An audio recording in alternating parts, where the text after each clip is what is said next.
Course Objective 3 for this course states that you should be able to define tools needed to develop technology-based training programs for adult learners.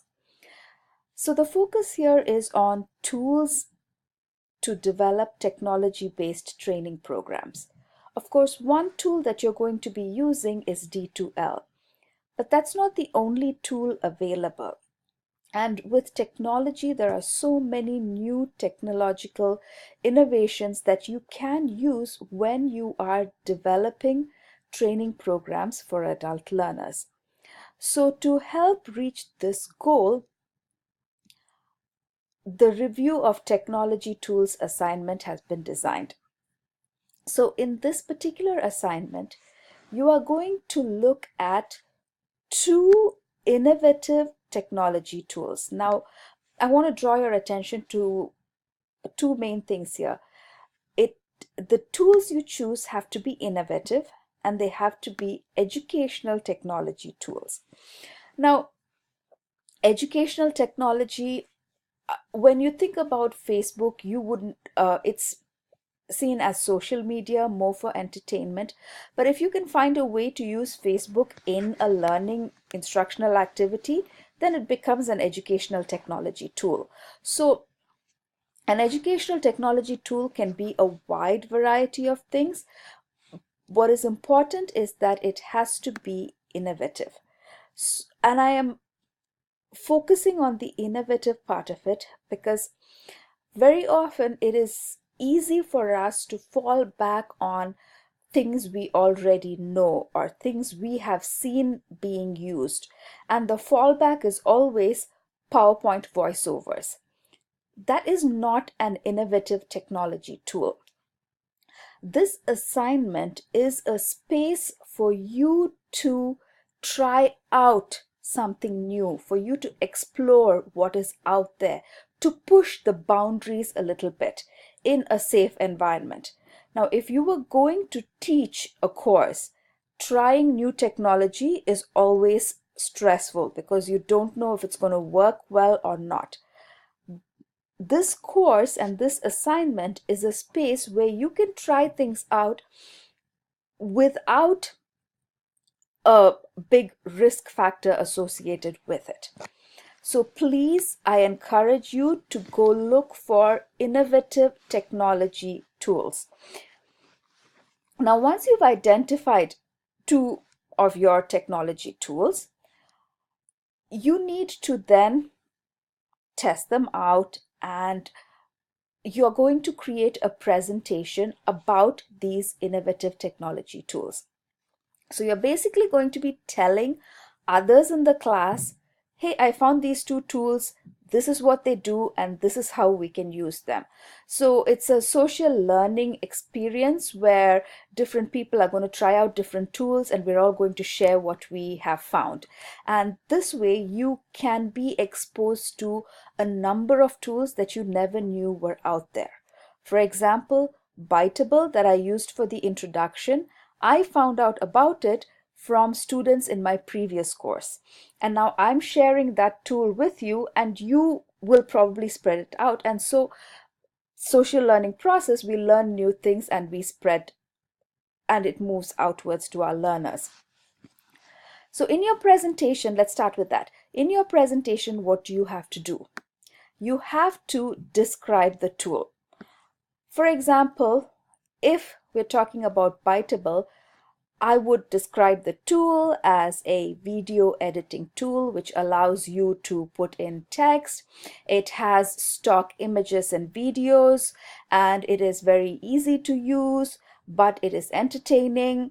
So just describe what the tool is and what it does. Now, what is its purpose? Now, this can be seen in many ways. For example, what was the purpose of Facebook originally, or what was the purpose of Biteable when they started with it? So the purpose could be something very different, but what do you think is the purpose for it, or what is its purpose in education? So for me, using Biteable was just to intrigue my learners and to expose them to new technologies, and that was the purpose of that tool for me. What is the advantage of using the tool in an adult education context? So you're going to look at the advantages of using this tool specifically with adult learners. Please pay attention to the context. Very often students overlook the context and you will lose points for that. It is very important to frame the advantages in the context of adult learners and adult learning theory. So any technology you take, what is the advantage? Now, what are the disadvantages of using such a tool? Every tool has advantages and disadvantages. And as an instructor, as a person going into education and trying out new technologies, you need to be aware of the limitations of these technologies. For example, I might want to use virtual reality in this course. I love it. It's very immersive. It's an awesome experience for my learners. What is the disadvantage? Well, you need special hardware for it. There is a steep learning curve associated with it, which means it's going to be very stressful for my learners. So those are disadvantages that I identify. And then once you've completed the advantages and disadvantages section, you also provide an example of how and when you can use the tool in an adult education context.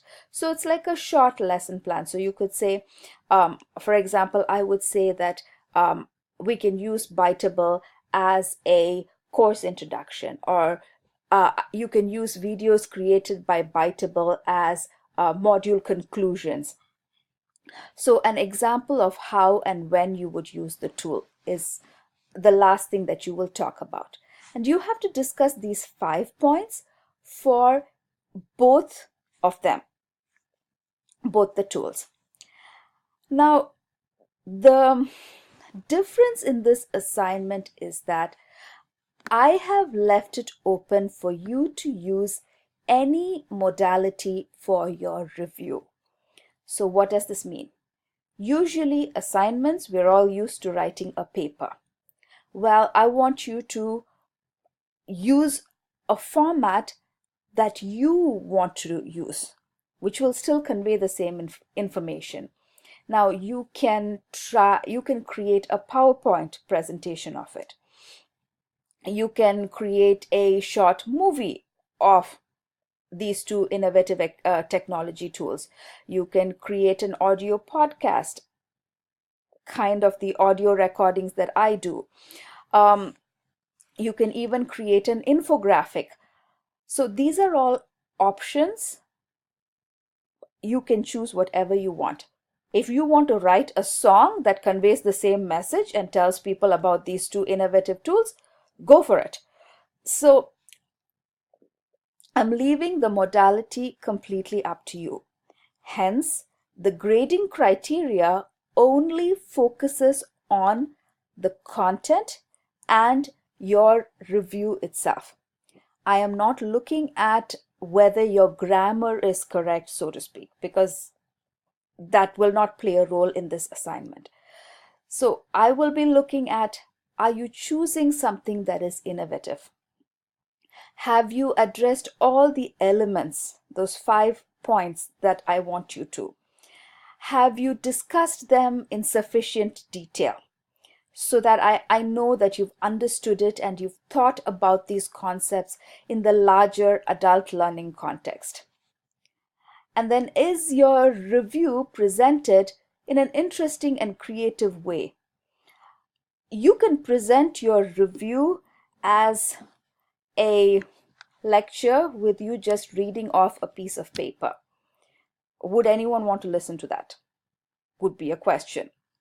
So you want to make yours interesting enough for someone else to listen to or to look at. At the same time, is your information presented in a logical manner, and is it clear and concise? And whatever technology you use, there should be no technical glitches when you have your presentation. Now, while I do say that, try a video, audio podcast, if you want to just write a paper about it, that is also perfectly acceptable. So I am just providing flexibility within this assignment. I'm going to take a step back and explain the why.